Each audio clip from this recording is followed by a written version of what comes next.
Sonhos e visões. O que nós devemos esperar deles? Deus se manifesta através de sonhos e visões. Os sonhos que nós temos diariamente têm algum sinal na nossa vida prática, na nossa vida espiritual? Podemos extrair algo para a nossa vida cotidiana, para o nosso relacionamento com Deus? Essa é uma pergunta que muitas pessoas têm se feito. Por quê? Porque existe uma cultura dentro do meio religioso de que os sonhos, eles revelam sempre algo na nossa vida. E cabe a nós buscar um intérprete, alguém superior dentro da entidade religiosa, para que esta pessoa consiga interpretar e trazer para nós aquela mensagem que Deus está querendo nos dizer. E isso parece algo interessante aos olhos humanos.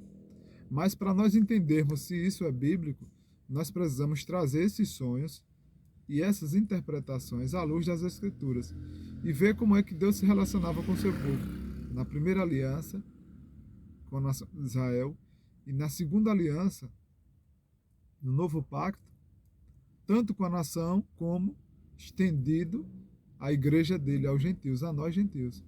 Como é que Deus se relacionava com o seu povo dentro das Escrituras? Como é que ele se relaciona? Como é que Deus trata essa questão de sonhos e visões?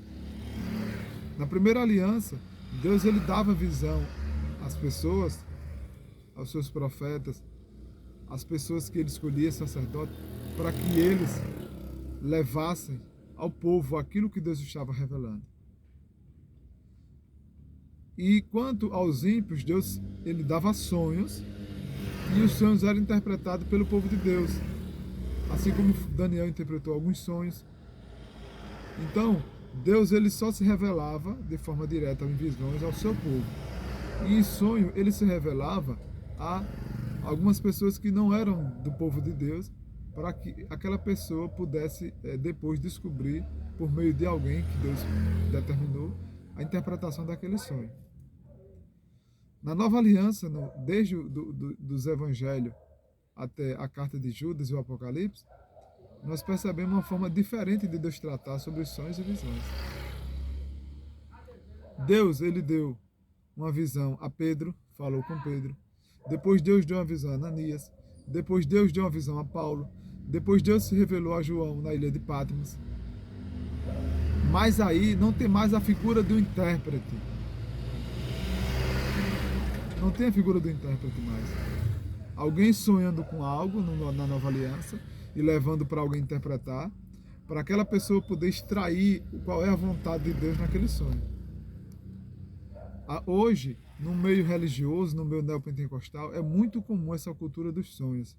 As pessoas que se dizem temente a Deus sendo guiadas por sonhos, sonhando, devaneios e buscando líderes religiosos para que eles deem a direção, o norte da vida daquela pessoa através daquele sonho. Só que isso é contrário à palavra de Deus.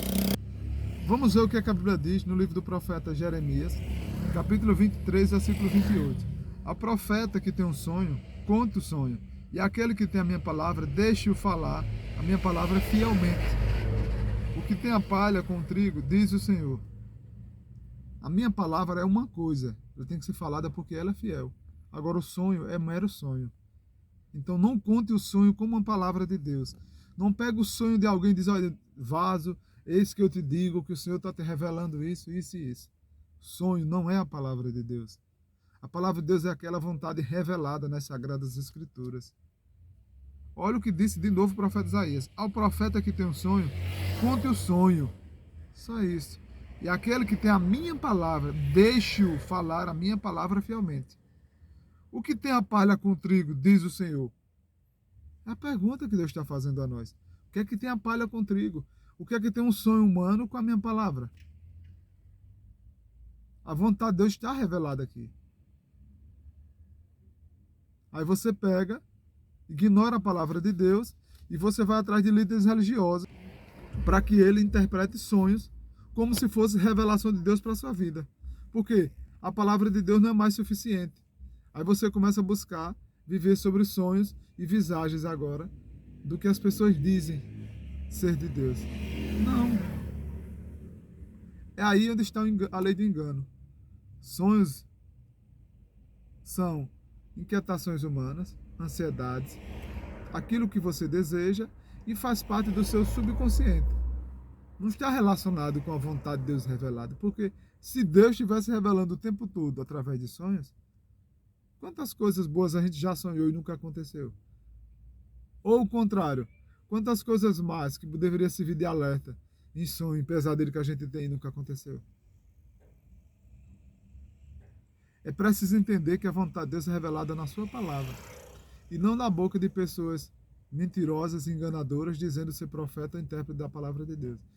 A palavra é para ser lida e a revelação é dada a todos pelo Espírito Santo de forma unânime. É uma revelação única. Diferente do romanismo, que diz que leem a Bíblia de uma única forma, porque eles têm um catecismo, que eles impõem um autoritarismo sobre as pessoas para que elas leiam daquela forma. Não é uma única forma, não é a forma que Deus revelou, é a forma que a religião interpreta a Bíblia. Mas a Bíblia não deve ser interpretada à luz de nenhuma religião. A Bíblia deve ser lida e interpretada através do Espírito Santo que revelou aos Escritores. Então deixe dessa besteira, dessa balela. Busque relacionamento com Deus através da sua palavra, de uma vida de santidade, de piedade, de obediência. E ignore esse negócio de estar buscando entender sonhos e visões como se fosse algo de Deus para você.